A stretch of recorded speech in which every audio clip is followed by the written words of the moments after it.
welcome into What the Music, as always bringing you the latest and greatest in music, and I am extremely excited, as always, for my next guest. This is Andre. Of course, he is from Turkey the Bird, not to be confused with Turkey the Lunch or Turkey the Country, right here on What the Music. We just played the song that I first heard you guys on, and I came to know you guys, was Cave Rave, and it is off of your debut album, self-titled as well, Turkey the Bird. Thank you for being on the show.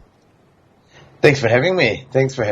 Yeah, you know, Cave Rave was this oddity that I heard, and I'm not sure if you get this or not, but you know, I heard it and I'm like, what is going on here? Is this real? But I meant that in a very genuine way when I heard it.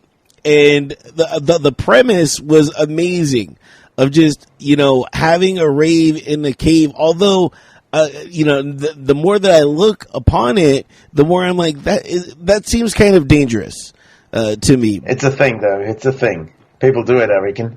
Really? People rave in caves, I reckon. Yeah. I've not been to one. Okay. But you've heard. We've heard. Well, that's not true that necessarily you've been to one.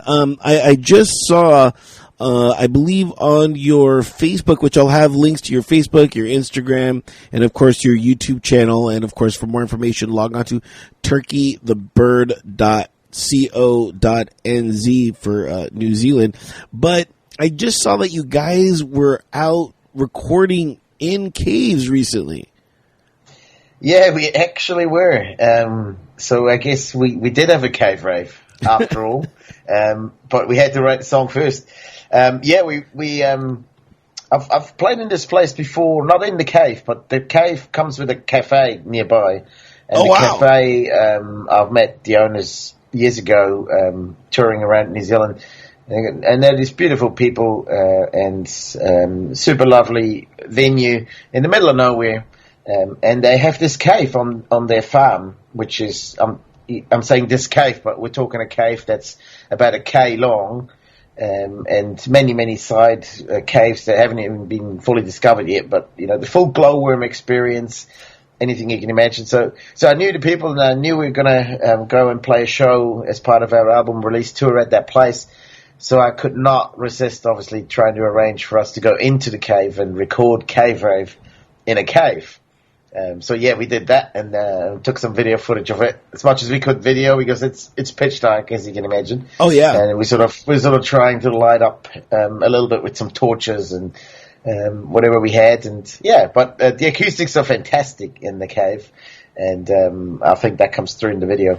It's so weird how this notion of a cave has really propelled you guys. I saw that you guys met, I guess you guys were on a yacht or something like that, and you guys had to actually hide in a cave because something, like you guys were like overboarded or something like that. So it really is weird that caves are so prominent in your guys' life.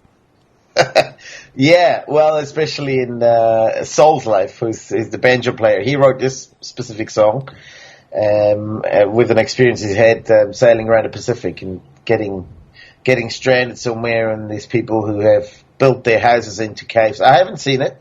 I've just heard the stories, and it's been an ongoing theme. Yeah, though the craziest part too is, you know, accepting banjo in your life. And I say that, you know, wholeheartedly, because there's not many bands out there that would say, you know what, we need a banjo. But yet, you know, here you guys are, and you know, I'm a fan of the banjo. One of the first notions that I ever had about the banjo was Kermit the Frog. You know, for me, he popularized it, you know, with his song on the Muppet movie. And I never decided to pick that up, but, you know, I always thought it was such a nuanced instrument. And tell me about how that instrument came into your guys' band. Was that something that was planned, or how did that happen? Yeah. Totally planned. I had the idea of starting a band after listening to an English band called Beers Den. And I saw them live couple of times. So just YouTube clips, sort of live, and they're playing with 2 guitars and a banjo. And I just love the sound. The combination of acoustic guitars and a banjo.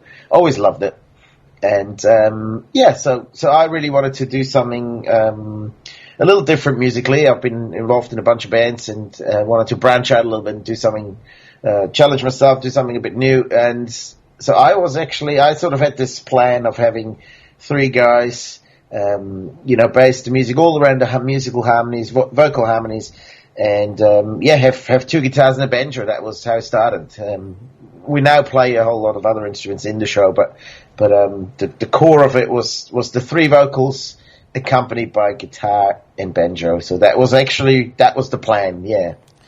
Yeah, but just like every single plan, things happen, and then plan B happens, plan C. And it's funny that you mentioned that you guys started, picking up other instruments, because as I was going through your social media, I started seeing all the performances you guys are starting to do and get out there.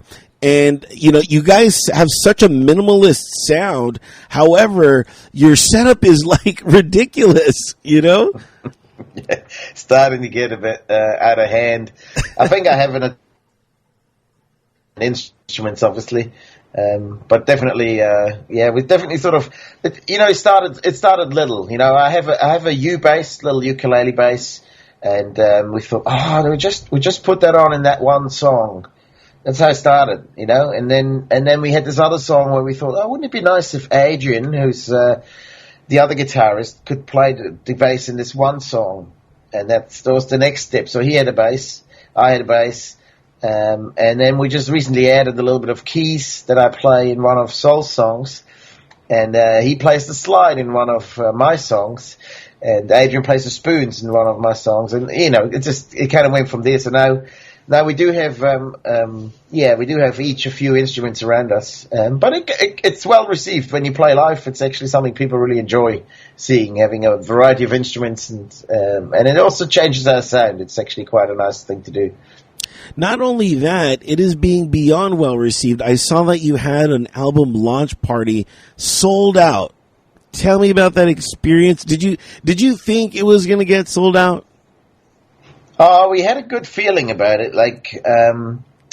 The thing is with this band, this is something I've never done with any other band. We actually, before we even played anywhere live, we released about 5 or 6 videos of us playing under the bridge or playing in a bus depot here in Taranaki, New Plymouth, west coast of New Zealand, where we all live. Just sort of acoustically unique places where you wouldn't necessarily find a band. And we just put those up on social media, and they were really well received. So we kind of started with having a little bit of a following, nothing massive, but a little bit of a following, people liking what we're doing, before we even had our very first gig. And so we did have our first big gig was actually a sold-out one as well, which was our single release. We released our first single, Everybody Needs a Little Sunshine, and we did it at the same theater, and that sold out, to our surprise at the time. And then we knew, if we now do the album 7-8 months later, it'd probably be selling well. But we probably could have done a second night, to be fair. It was super super happy, and it means a lot, when people really come and support you, especially in your hometown. It's great. Yeah. I'm so glad that all this is happening to you, and you've been doing this for a long time. Not necessarily again with this type of genre of music, but do you feel that you had to evolve into this type of music? Well, I started doing music with a band or a solo project most of the time called Sonic Delusion, which was always a mixture between folk and funk and Latin. It sort of had a lot of influences, and some of my albums are so eclectic you wouldn't believe it. There's a lot of stuff on there. So part of me being Swiss, I wanted to streamline it a little bit, and I thought I can't be too many things at once. So my solution was to start 3 other bands to diversify. So Turkey the Bird is my folk outlet, and it's not something I've involved in. I've always loved folk music, and I just wanted to do more folk music and not have it too mixed up with other genres. So this is really my folk music outlet. Gotcha. And I love this music because it's fun and it's vibrant, but yet it's not too serious. There are like literal. There's some like little nice little seriousness tidbits in this album, but like, it's just, I like the like the cave raves, you know what I mean? Just those out of the box kind of ideas. Do you write specifically in this for this band, kind of these weird abstract concepts? Yes and no. I mean, definitely I don't want to depress anybody, Like, I think there's too much depressing music out there in this world, which I love listening to, but I don't want to be the one performing it. So that's my first thing. And, so I want to write songs that I'm happy to perform over and over. And, I've always had a thing for positive music. I want to write positive, happy, music, and it can be positive and happy and still be a love song, that doesn't have to be all sad and gloomy. So yeah, definitely. I kind of write.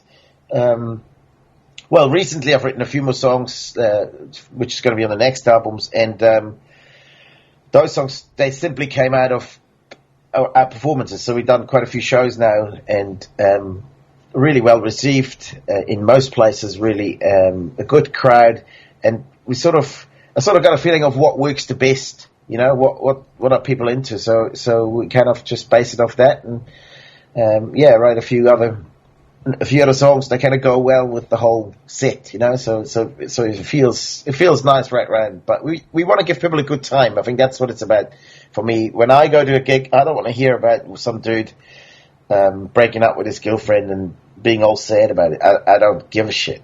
I don't want to know about it. So I want to give people a good time and be light and, sing about cave raves or something silly, Yeah, for sure. I love it. There's definitely a need for that. But on the whole concept of writing, the last song on the album, which is self-titled, is you did a cover of Cyndi Lauper's Girls Just Want to Have Fun. And I'm sure a lot of people are talking about it, but tell me about that, because I mean, it's so weird for a guy to write about, or not even to write, but to cover a song that was written for a girl, kind of a girl empowerment song, and for a guy to take that as a challenge and try to hone it is difficult.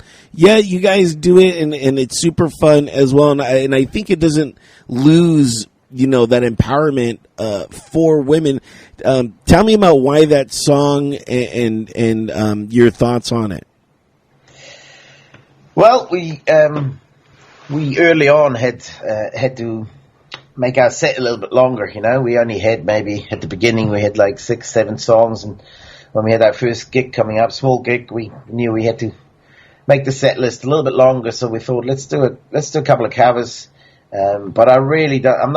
I've never played in a covers band, but so I wanted to find something that was completely weird to do it with 3 bearded men. So. Yeah, that was one of the options, and we're working on another one at the moment, which really fits into the whole genre.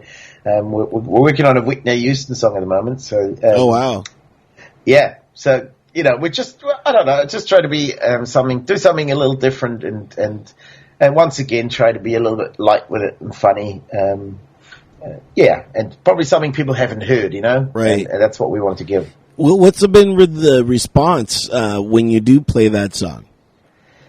Oh, really amazing, because we get people to sing along. There's a little part in the song where we start doing all our own bits, I do a line, Sol does a line, Adrian does a line, and we divide the crowd in 3 teams, and it actually goes nuts sometimes. So people, we're calling it's not a competition, but it's totally a competition. Yeah. We're trying to find which group is the best singers, and sometimes it goes out of hand, and people going crazy trying to motivate their band their part to be the loudest. So it's people love it. People love it. Are you guys as a band competitive with each other? Like within the band? Yeah. Nah, not at all. Nah. We're friends and we love each other, and I don't think there's anything like that going on. Okay. I was just curious because you guys are all, performing live, and each of you has your own little, set of people that you're trying to win, essentially. So I'm like, I wonder if those, Oh, it definitely, for that part, it gets competitive ass, but, it's all part of the show, and I don't know. People, it's a good moment in the show actually, because we end up stop playing the song where people just continue singing, and sometimes that goes on for another 2 minutes. Wow. There's no instruments and people keep singing the line, and it's real fun. Yeah. That must be really enhancing your stage presence and making you want to do kind of more things. Now that you're seeing all this interaction, people love interaction when they're at concerts. Yeah, definitely, and we put a lot of humor in our show as well. There's a lot of talking shit and being silly and all of that, and nothing's planned either. We just we bounce off each other quite well. I like to talk a lot and make up stories that aren't really true, just to fit the moment or whatever. There's lots of weird stuff going on at our gigs, but it's definitely a part of the experience, and I reckon people like to sing along if you give them a good, if you teach them, if you let them know what's actually what's happening, so they're not overwhelmed with it. So we guide them through, and we have a couple of our songs where we teach people the chorus part and make them sing along, and if they want to, it's fun. Yeah. Wanted to talk to you lastly about bands wearing their own shirts. I see you're wearing your own shirt. Hell yeah. Which there's nothing wrong with, but do you guys wear your own shirts when you're up on stage? Because there's kind of no need to, but because they know that that's you. But yeah, we totally do. We've been wearing this. That wasn't even planned either, but we're so proud that we have a band T-shirt, and we're on the T-shirt. Yeah. So we thought, let's wear it. And we actually just had to reprint some T-shirts because people are loving the T-shirts. I don't know. So it worked well. So we just keep wearing them. And I put it on especially for you, of course. Yeah. I thought, well, if I'm on camera, I'm going to wear my Turkey the Bird T-shirt. Because I do have other bands, and I was actually wearing the other T-shirt for my other band. First, I better get changed. Yeah, and thanks for that. Where you're at is, of course, New Zealand, and I'm out here in America, in Los Angeles. So the time difference couldn't be any more polarizing. And thank you for accommodating me and getting up so early. And like you said, you're like, I'm not used to this. I'm used to musician hours, which I am it's too. It's not 6 a.m., eh? Yeah, that's not musician hour, But to be fair, I'm originally Swiss, and I'm watching the Euro Cup at the moment, and I've been getting up at 4 a.m. to watch the Swiss play football, which is I don't know. I must be getting older. I'm not sure why I'm doing this, but it's fun. It gives you a sense of home.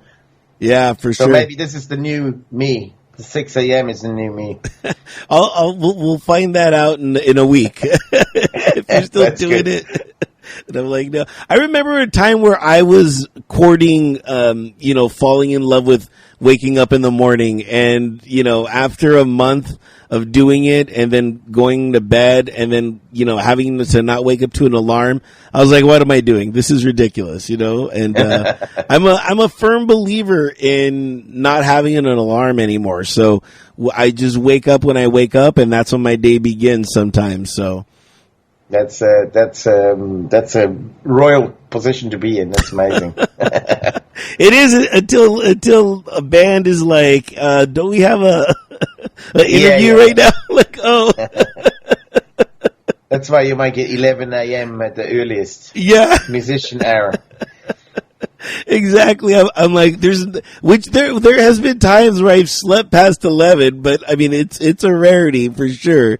So, that's why 11 o'clock is like, okay, I think I can be somewhat, cohesive and able to, make, some things, by then. So, yeah, the album, ladies and gentlemen, is available everywhere, all the streaming platforms. Make sure to go get it. Turkey the Bird, highly recommend it. It's a fun, album that I listened to it twice,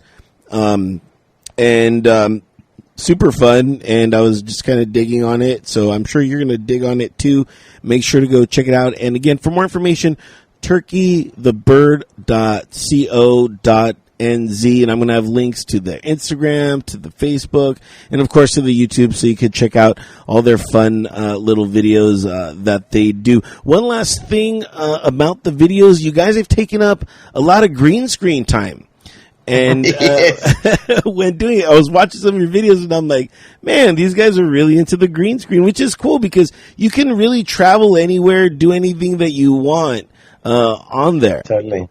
Yeah, that was an idea of once again my Swiss efficientness of it all. We recorded the album and decided on the singles, and because I'm part of 3 other bands, pretty busy, so we thought, why don't we just make a video weekend? So I hired a green screen, and I've got a studio downstairs where we rehearse and record and all. And so we set up the green screen in the studio for the weekend, and a couple of boxes of beers, and where we went. So and we kind of spent maybe 2 hours getting a really big amount of dress ups. So yeah, and making a little bit of a plan ish, and then just where we went. So yeah, we just had a lot of fun, and we shot all of these videos in one night. Actually, it was all done on a Friday night. Yeah. We just had a lot of fun doing it, and then obviously I spent a bit of time editing and and then adding all the backgrounds to it. But yeah, a hell of a lot of fun to do it, and I think we're going to just do the same again because green screen is just so much fun. Yeah, it's so much fun, and like you say, you can put yourself in anywhere in the world where you want to be right there and then, and it's fun. I like it. Well, it's very cool, and I mean, maybe some other bands are going to take that advice, because I mean, to do that many videos in one day, I mean that's super. I mean, economical, for lack of a better term, so you can get a lot out. Yeah.